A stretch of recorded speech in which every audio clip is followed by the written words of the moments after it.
Hey guys, I'm just getting ready to go out and I have a few minutes to spare, and I thought I would make this video because I've been thinking about it for a while and I thought it might help a lot of you guys. Basically, we all kind of know the state of the economy right now and everyone's trying to save as much money as possible, or if you're spending money, you're trying to, get the most for it. So I decided I would make a video on how to get the most bang for your buck when buying higher end cosmetics. And this could be for people who have been buying high end for a long time and are now trying to cut back, or at least get more for their money, or people who have been using low end for a while and want to start experimenting with high end but are kind of holding back because of the money. And this isn't going to be a kind of tutorial on how to get a $50 palette for $10, but it is just different tips that can be kind of obvious for some people but maybe not for others, on how to get the absolute most for your money when you're shopping high end. And you can do that by using some of these tips, or just one, or a combination of any of them that are applicable to the certain store or brand. So the first is shop outlets. A lot of you guys know about the CCO, the Cosmetic Company outlet, that sells Estee Lauder brands, including obviously Estee Lauder, Clinique, Prescriptives, Bobbi Brown, MAC, and I think a couple more brands at a 30% discount. And if it's convenient to you, or if you're traveling somewhere and there's outlets on the way or outlets there, just stop in and see what they have. They do usually have kind of out of date limited edition items. For example, I think this past July I went, and in the MAC section they had like the Antiquities collections, which were from last December. So it will be out of season, but if you don't really care about that part of it, or if you're willing to kind of hunt around a little bit, you can get some really great deals. And occasionally they'll have regular products that were either overstocked or that the packaging changed. For instance, I was at a CCO. You guys know Bobbi Brown now has the square pans that you can pop out and put into her palettes. But her packaging used to be round. So when I was at CCO, I was able to get this blush at 30% off. Because they had simply changed the packaging. So that's a really great deal. And then I think Lancome Companies might have another outlet, but I'm not sure about the name of it. If I can find it, I'll definitely post it in the description box for you guys. But next is sign up for sales notifications with brands that you shop with frequently. This can be certain stores or brand specific. I sign up for newsletters from nearly every single makeup brand I shop with. I get notifications from Bare Essentials, from MAC, Stila, Clinique, Sephora, Ulta, Cherry Culture, just everything. And, when they send you an email, it won't always be a sale. Sometimes it will be, they're launching a new product, and, you guys are the first to find out about it. Or I know Sephora will send you notifications when there's a code you can use to, get an extra free sample or something. But it does work well, especially if you shop with this brand frequently, just to know when stuff's going to happen.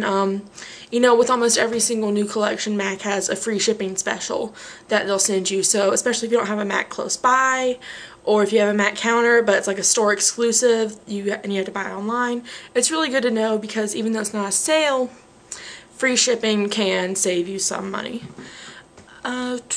Yeah, next is shop online and in stores, because there are different products and sometimes they have different specials. I know The Body Shop, for example, has different specials in their store, online, and through the at-home consultants. So shop always with the brand or store that you can, because usually you'll find different deals. Like Clinique is another example, because they're in different department stores. Their gifts of purchase are normally just department store specific, and they'll have different specials online. So that's really good. And speaking of gifts of purchase, try, if you can, to hold off until you're going to get a gift of purchase if it's a brand that offers that. For example, I know MAC doesn't, so there's no use waiting around over a year for MAC to offer a gift of purchase when they never do. But like I mentioned, Clinique, Estee Lauder, Bobbi Brown, a lot of department store makeup counters will offer a gift of purchase of some sort. Usually, I know with Clinique and Estee Lauder and Lancome, it's like a little travel size makeup bag with maybe like a couple eyeshadows, a blush, maybe a lipstick, and a mascara. Sometimes it's just one item, but it can be worth your while.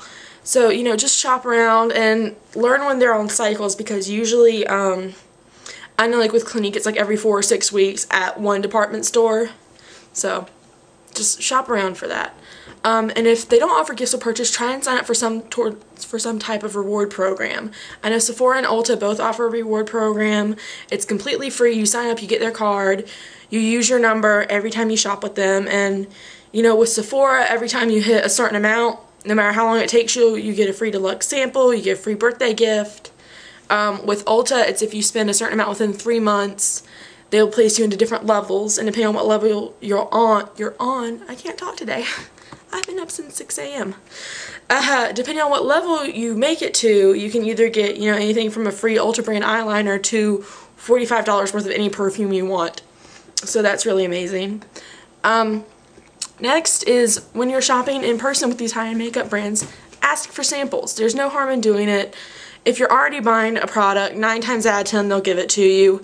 And just, you know, if you're on the fence about a product, you don't want to have to buy it and then go through the hassle of returning it, or some counters might not have such a good return policy, or you could lose your receipt or something and be unable to return it, and then you're just stuck with this product. So, you know, at MAC, if you're buying something you've been wanting a pigment for a while but you're still not sure if you want to commit to the whole jar, ask for a sample. Ask for foundation samples, and pretty much anything that they can put into a sample jar, they will. I know at the Body Shop they sell, you know, body butters, lotions, scrubs, and body wash all in the same scent. So, you know, if you're buying the body wash and body butter but you're not quite sure about the scrub, ask for a sample of it. It can't do any harm. The worst they can say is no. And then last, of course, the obvious, try it. You're at a department store, there are people there to help you, to put it on for you, and you know, that's what department store makeup counters and Sephora and stuff is designed to do. That's the benefit they have over drugstore. You can try it on. So, you know, especially with foundation or concealer or something that needs to match your skin, try it on. And you know, I do recommend, especially with foundation, try it on looking at it in the store light and then walking outside really quickly and looking at it in the sunlight, because the lighting is very different. If it matches you in the store, it might not necessarily match you when you go outside, and you'll be stuck with an orange foundation. And then, you know, if it's a product that you're not used to using, say for example you've been using a powder foundation or a liquid foundation and you're trying on their stick foundation, you might want to ask the makeup artist or sales associate to put it on half of your face for you so you can see how it works, and then, you know, ask them if you can put it on the other half so you can get practice in seeing how the application technique works for you, because no matter how good the product is, if you don't know how to apply it to yourself and make it look good, it's not going to do you any good. So they're really good about doing that. You know, just ask them, they'll hand you the foundation brush or whatever they're using and just apply it to yourself and get used to it. And I think that's about it. If you guys have any more tips on how to get the most bang for your buck when shopping high-end cosmetics, just leave a comment or send me a message and I'll include it. Bye, guys.